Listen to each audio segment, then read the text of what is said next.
Good afternoon to everyone and my respectful pranams from India. These are a bit extraordinary circumstances in which I am trying to send this message to you from the lap of Maganga, foothills of mighty Himalayas, and from the headquarters of 150 million members of the Gayatri Parivar here in Haridwar. As you know that we are right in the middle of a global pandemic and in the middle of a historical travesty ever seen by the mankind. Unfortunately, the overall impact of the novel coronavirus infection on humanity, in spite of the worldwide shutdown, travel restrictions, closures of the entire nations and even continents, had been colossal. And when we attempt to evaluate the current times in the wake of such calamity of extraordinary proportions, then the current times could easily be called as unprecedented. And there are multiple reasons to support that notion besides the COVID infection. And for us to be aware of those reasons or those notions, let us try to critically evaluate the development of the last century. And as we do that, we will find that in the beginning of the last century, the world arena was dominated by three principal ideologies. We had the first one, which was a bit radical, authoritarian, and dictatorial point of view. Then we had a communist, socialist model, and then we had a capitalist and liberalist kind of ideology. And with the end of the Second World War, the first one was gone, and world got divided more or less between two principal ideologies, the communist one and the capitalist one. And then came the collapse of the Soviet Union as well as the celebrated fall of the Berlin Wall. And then the prevalent economical model of the world became more or less capitalist. And then in the beginning of this century, with 9/11 and crash of 2008, the ground underneath the liberal theory started to shake too. Now suddenly, the world was left with no predominant ideology. Nations and cultures and societies are not known because of their peculiar standpoints anymore. And the reason why I'm sharing all this historical perspective to you, so that we can remind ourselves that in the absence of a dominant ideology, what became the global superpower is not a country or an ideology, but the superpower of today is science and technology, the field of information. My background is clinical and I have devoted my life for social service and spirituality. So rather than talking about this theme from a technical point of view, let me talk about it from a philosophical standpoint or from a consciousness standpoint. It is clear to us now that we are going through an accelerating pace of technological advancement, and our political systems to our individual life choices are constantly being shaped because of the technology. One who controls the data controls the economy, one who controls the economy controls the politics, and one who controls the politics is controlling you, me, and this world. And like Heraclitus, the famous Greek philosopher, famously said that if you are not interested in politics, does not mean that politics is not interested in you. And reason all this is important is because a revolution is taking place around us, from creation of the blockchain networks to development of cryptocurrencies, and from the rise of artificial intelligence to a totally automated world.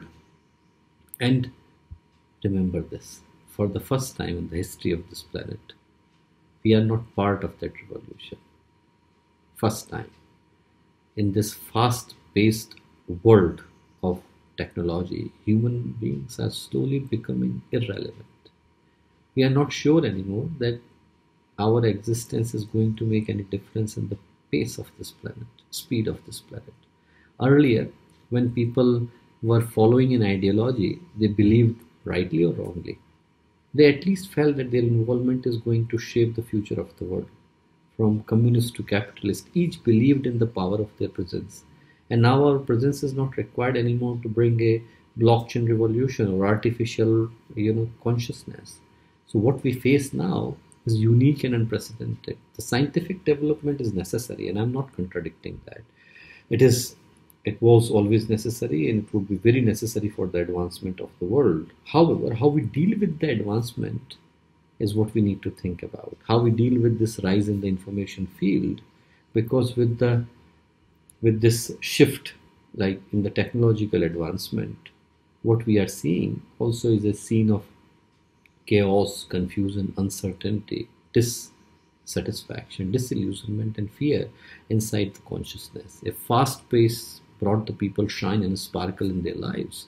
But under those glittery surfaces and shining exteriors, most seem to have a life of pain, misery, sorrow, and solitude.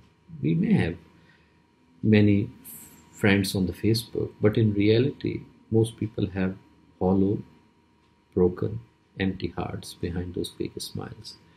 The pain, the suffering, the sorrow, the stress, the tension, the strife that is inside the human beings was not even at the battlefields of the last century. We have made huge houses to live in, but we have broken down the families. We have reached to the moon, but we seem to have forgotten ourselves. We have advanced the medicine, but we have compromised our health. And worst of all, we have populated the earth, but we seem to have compromised the humanity.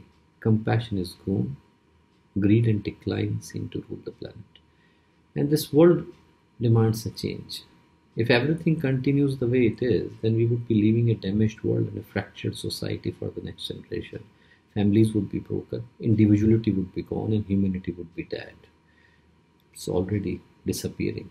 It's not there because for long we have been dreaming a dream from which we are just waking up.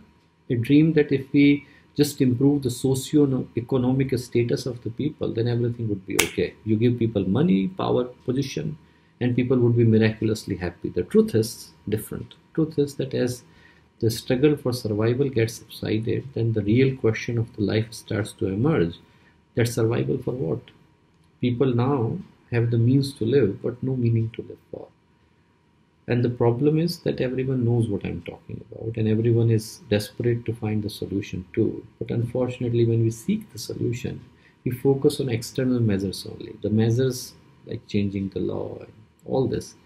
But they are important, but they cannot solely bring the change unless there is a change in the global mindset or consciousness. These crises of the human conscience that allow people to continue living their lives with full comfort and luxury while society is collapsing demand for a fundamental or deep change in global thinking and mindset that people need to change the way they think. And this is what Gurdev called as the thought transformation, which is the movement that I currently represent. And this movement was established by Pandit Sriram Sharma Acharya, who was a groundbreaking scholar of modern India, and who, apart from authoring more than 3,000 books in Hindi and Sanskrit, also started this revolutionary movement called Thought Transformation Movement, which now has close to 150 million members and thousands of centers worldwide, all running on absolutely free basis. And it's a special place to be. And I would like to end by quoting what he said on such an issue. With rise in the information field, how do we balance our consciousness? He said, while the current situation looks dark and gloomy, it should not bring fear or despair to us. Rather, we should embrace it like a call of action. It is a signal that we are born at a time when mankind is called to accomplish the most important and difficult task that it has ever been called to accomplish. And this demands a new level of collaboration between different nations, races, religions, sectors, and societies. For the first time in the history, all the people of the world are called to work as a single human family towards the common goal of ushering the new world with a sustainable culture, where both development of the science outside and the contentment that is brought by the spirituality can meet together, live in harmony with each other. So I convey our utmost gratitude and most sincere thanks to our dearest friend Marcus, who had been part of this family for very long and is a very special, very pious, very remarkable soul who had brought great advancement to the field of science, but always carries a very deep spiritual heart. My pranam again from Haridwar, my pranam again from the Himalayas to all of you, and wishing you a great success of this conference. I'm sorry for not being able to join you on live on this occasion, but our sincere most regards with all of you. Pranams.